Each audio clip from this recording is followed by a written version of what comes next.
Hello, and good afternoon, good evening, whichever part of the world you're watching this from.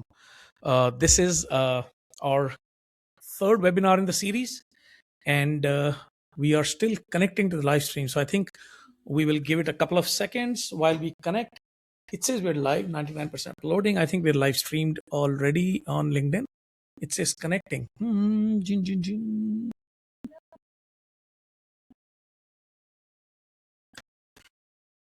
Okay, while it's connecting, I think we can start because I think this will start streaming in LinkedIn based on this uh, speed and the bandwidth that we have available with this. So before you deploy an AI voice agent, and we've been having this conversation over the last few weeks with a number of clients, and there is a lot of noise out there. Almost every support function business leader that we are speaking with is talking about getting a voice agent, and they're looking at all of these different tools called WAPI and Retail and Synthflow and Hume and whatnot. By the way, Hume just got acquired by Google, which is a extremely positive movement in this direction. Voice agent or voice AI has come of age because if a company like Google's acquiring, well, in all fairness, Hume had a lot of intelligent synthesis of emotions and sentiments, etc., in their spoken voice. So it was a good product without a doubt. But when you deploy a voice agent, it's not just about emotion. It's not just about voice. We have sold quite a number of AI voice agents with just the ability to speak in a Geordie accent. If you're from the UK, you know what I mean. But if you're from the United States, think of it like an agent speaking in a deep Southern accent versus California or a Boston accent. So we've managed to have a lot of interesting conversations. But the reality is, voice is just one thing, and a lot of the times, a lot of noise that you hear is why their voice agents don't work and why people are scared about giving voice agents the respect they deserve. And I think the reason for that is planning is one of the crucial elements when you build a voice agent that most businesses skip, because by and large this industry is disjointed, it's fragmented, and therefore there is a whole different way of doing things between one tool to the other. You have a different way of chunking your knowledge, you have a different way of adding custom voices, so it all becomes weird. And then of course you're looking at the databases and you're looking at the functions, etc. So what we decided was, in today's webinar, I'm going to walk you through a series of steps that you should take, or the 6 core foundational collection points that you should focus on in order to make your voice project a success. And I can guarantee, if you follow these steps, if you fill this detail as it is mentioned, then you are setting yourself up for success right from the word go. In the words of one of my mentors in absentia, Benjamin Franklin, failure to plan is planning to fail. So this is a webinar in that series. So what's the problem with most voice agents? Why they sound good but fail in practice? Because while they sound human-like, does not necessarily mean they're helpful. We've had voice agents that looked at a word called 5G internet connection and they ended up saying 5 gram. We've had voice agents that say a word like BT and they would call it but instead of BT. So that kind of is one of the only, I mean, one of the many problems you might run into when you look at a voice agent. So the accent is fine, the diction is fine, but it's not helpful.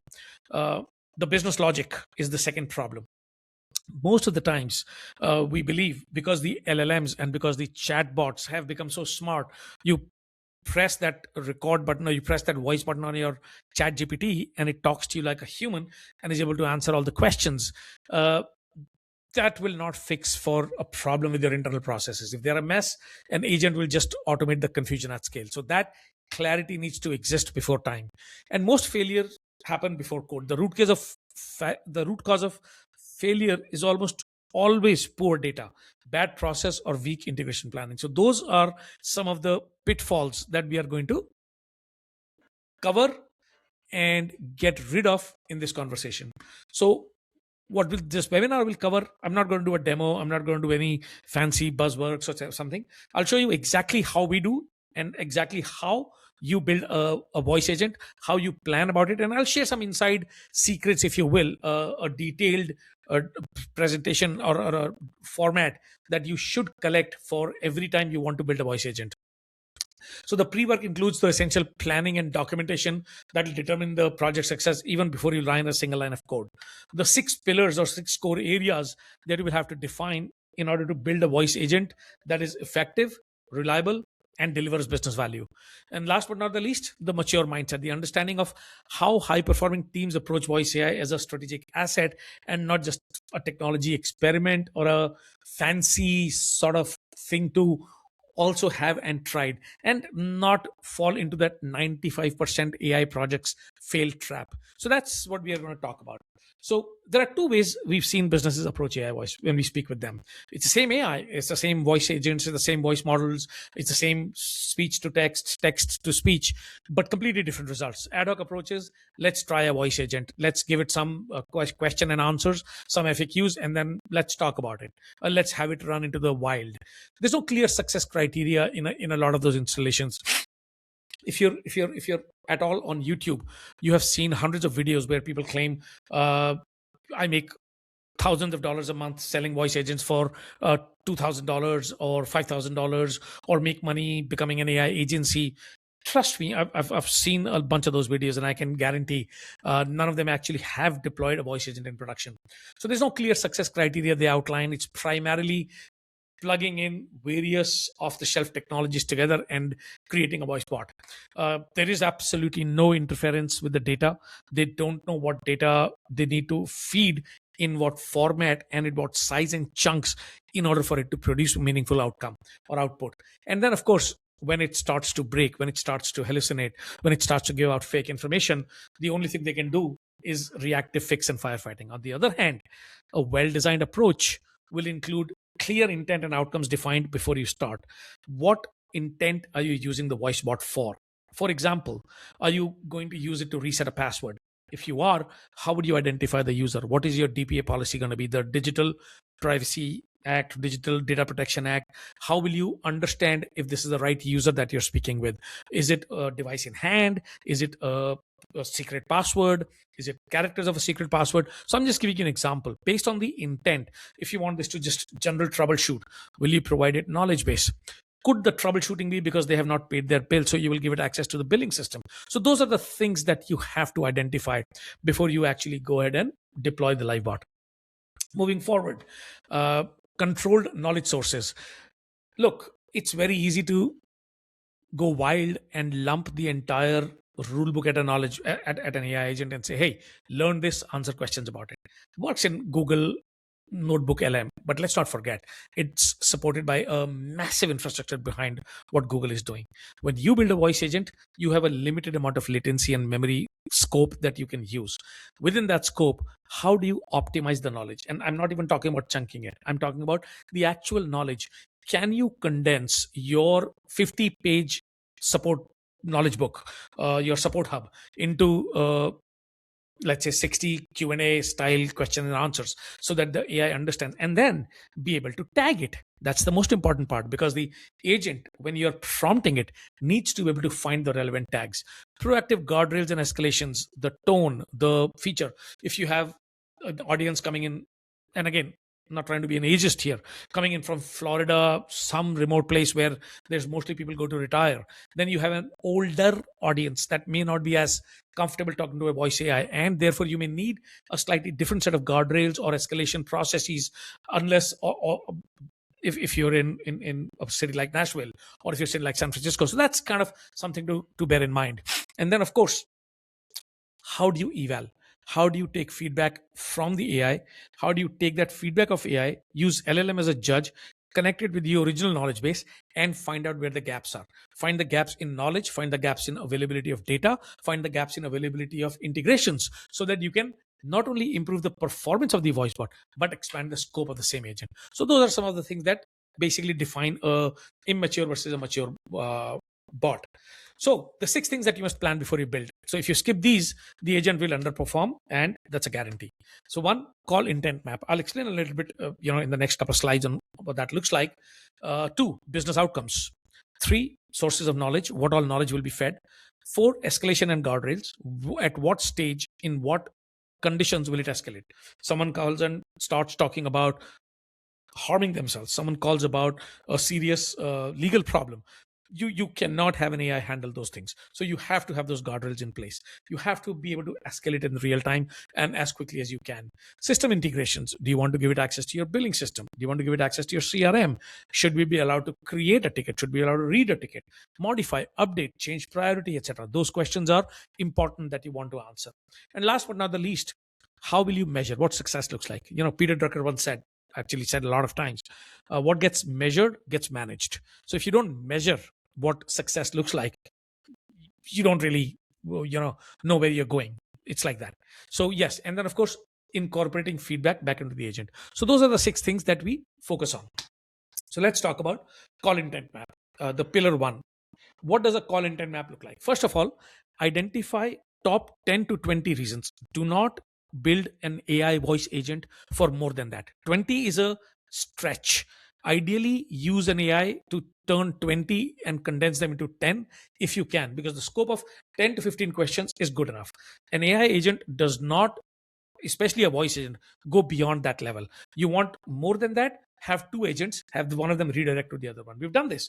Technical scope versus billing scope, we always have separate agents for this. So don't guess, don't assume, don't think, yeah, my customers say this. Check out actual data, use call logs, talk to our team, give us 100, 200, 500 call recordings, give us the transcripts. We will help you analyze those call logs and look at your support tickets, the kind of language your customers are talking, the kind of words they are using. So you will get specific reasons why their customers are calling, and not broad categories. Password protection is one, or password reset is one, order status is one, shipping details is one. No. So that's kind of important. Second, for each intent, what does the success look like from the agent's perspective? Is the successful outcome a resolved query? Is it an appointment, a cleanly routed call to a human agent with proper description? So that's important to define the success for each of those intent pieces. Then define what AI should not handle. Explicitly define the boundaries. So if it's a VIP client calling for a support, complex complaints where it needs 2 or 3 different queries, or sensitive topics, always require a human touch. Last but not the least, always make a library of utterances. When people say, or when they have a problem about changing their password, for example, I can't log in. Now that is an utterance. I'm unable to access my account. That is an utterance. They didn't say the word password, but you have to get their password reset, right? So that utterance is of importance. So bear that in mind. Pillar 2, business outcomes. Not call deflection, actual business outcomes. Move from pure cost reduction as a goal to revenue enablement. Don't just save money, make money. How can your agents help make money? How can they drive? Because see, at the end of the day, if you're using an AI agent, it has to not just save costs, but it has to be able to help you earn revenue, find upsell opportunities, etc. The speed, accuracy, and experience, those are the 3 things that go into identifying your business outcomes. Sacrificing any one will break the others. And then define what a good call means commercially. What is that number looking like? Is it a sale? Is it a solved ticket? Is it a retained customer? Depending on what you want, based on the intent, identify the commercial value ahead of time. That will help you basically create proper outcomes that you're expecting, and then measure for those in the step 6 of this series. Pillar 3, knowledge sources and truth. Where does the information live today? Are these FAQs on your site? Is it in your CRM? Are these PDFs? Is it in your intranet, Confluence, or is it in Google Docs? What is outdated or contradictory? The PDF says yes, but the website says no. Which information gets updated on a weekly, bi-weekly, monthly basis? So all of that information needs to be discussed and decided ahead of time. Approved versus inferred answers. Must the agent quote a source exactly, or can it summarize? Explicit exclusions. For example, in course where they are confirming an order, they may need to give a standard shipping disclaimer by law. Now, if they don't do that, that order could be cancelled for refund and the order could have shipped already. So you want to be very clear about that. And then, of course, explicit exclusions, the topics that the agent must strictly avoid discussing, such as discount vouchers. Air Canada ended up giving up, I think $4,000 it was, for a bereavement flight refund when a customer asked the AI agent, and it said, yeah, of course we have a bereavement flight refund. So the topics that the agent would strictly avoid discussing. Once again, it all comes from the actual knowledge source. It comes from your actual content, comes from your actual support tickets. Remember this: AI will amplify the bad documentation just as fast as good documentation. So garbage in, garbage out. That's the principle of knowledge source. Number four, escalation and guardrails. Knowing when to stop is a feature, not a bug. Sentiment guides, anger, frustration, repetitive no, those answers must trigger immediate exit. Typically, at best, three turns. The I don't know loop. If the agent fails confidence threshold twice, stop guessing. Tell the agent to transfer to the human. Train the agent to understand the knowledge scope. And if there is an item out of knowledge scope, never to hallucinate, for example. Policy exclusions, VIP clients, legal threats, sensitive topics, cancel account, etc. All of these, instant escalation to a human. The handoff can be how many different ways. Warm transfer, the agent does not drop the call. The agent actually tells the customer, I'm connecting you to a specialist, and then actually speaks in the ear of the specialist or the human agent before handing off the call. It's a 30-second voice summary. They load the ticket in the CRM and then hand off. The context is passed to the transcript, the intent summary on the screen as well as in their ear. And then, of course, anti-repeat rule. The customer should never have to repeat their name or their problem, because that is one of the most frustrating elements of customer support. Number five, integrations and data. Read before write rule. Identifying the caller, CRM lookup, check status, order or ticket API, speak response, personalized, write action, update CRM. The last thing, read before write rule. Don't build a silo, build a bridge. Real-time context, meaning agent must know who's calling before saying hello. So you need to give them that context. Integrate with your CRM and CDB first. Read only. No need to give write permissions. You can hide personalized information, be connected to the phone number if you will, and get that information out the door. Safety first. Never let the AI write or change data until it has read and verified identity and status. Once again, back to the DPA checks. Latency budget. API calls can add delay. So ensure that the backend is responding in less than 200 milliseconds. Do these tests ahead of time for every function, every skill that you're looking at your agent. An agent without data is just a fancy answering machine. And that's true, to be fair. And last but not the least, measurement and success. If you can measure it, you can improve it. So how do you do this? Containment rate. Target more than 85%. What does containment sound like? Containment basically means that the customer called, the problem was solved, and they did not call in a specific period of time after that conversation. That period could be 24 hours, 3 days, 7 days, 30 days, depending on the nature of your business and the quality of your support tickets. Average handling time. In our context, I believe the AI agent should not handle a call for more than 3 minutes. For most cases, 3 to 7 minutes is the ideal handling time. CSAT score. CSAT score, there is a bunch of different ways to measure. Thumbs up, thumbs down at the end of the call. Ask them to rate your score. Could be anything, but always have this, or even via SMS after the end of the call. And then task completion. Did the user actually achieve their goal? Meaning what they called for and what they ended with, what they ended the call at. So that is the sixth pillar of successful voice agent. Now, where do we come into the picture? Well, we don't just focus on features. We don't just build bots.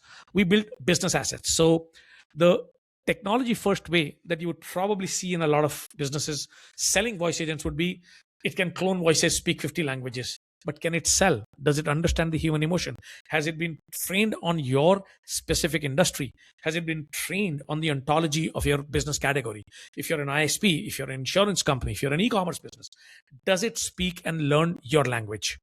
Deploying and praying. Launch quickly, hope customers figure it out, fix bugs later. And isolated tools, a standalone bot that doesn't talk to your CRM or support tickets because it's built on N8N. Look, in all fairness, it's not bad, but it's not what you want in an industrial enterprise grade voice bot. Our way, we focus on outcomes. This agent will reduce appointment no-shows by 30%. We will identify the reason why people don't show up, probably help filter those users, qualify those users, and then make sure that the agent can reduce that appointment no-shows by 30% with reminders on time. Plan and perfect, rigorous configuration before a single line of code.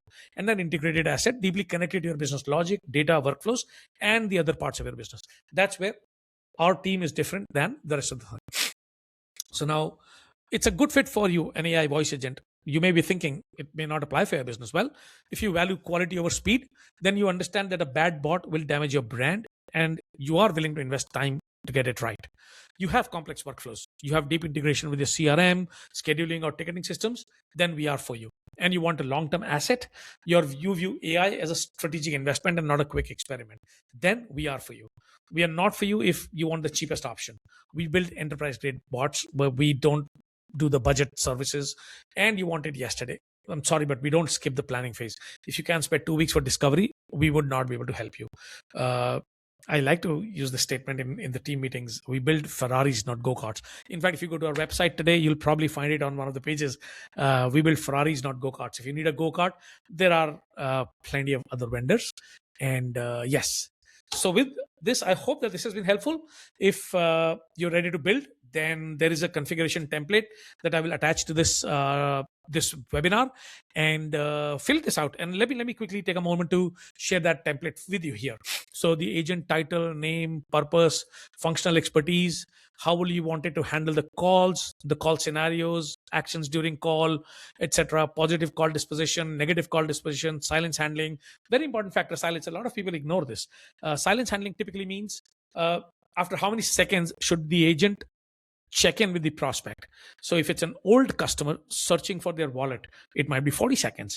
If it's a student trying to figure out where the Ethernet port is, it might be 15 seconds. And then silence timeout. How long after the student hung up or the prospect hung up should the agent hang up as well after the silence timeout of the call? Different things like this. CSAT, NPS collection. How would you do this? Free form, thumbs up, SMS, etc. Transfer summary. How do you want to transfer? What success metrics would be? What is the North Star metric? Leading indicators, lagging indicators, etc. Knowledge requirements, content, context, technology, skills, etc. So go through this spreadsheet. It's an interesting and very kind of detailed spreadsheet that we use for building an agent. As many agents as you build, just create one sheet for each and go from there. So I hope that this was helpful and that this will lead you to basically creating smart, useful, productive AI voice agent. And if you need any help, you know where to find us. So I hope that this was a fun session for you. Have a good one.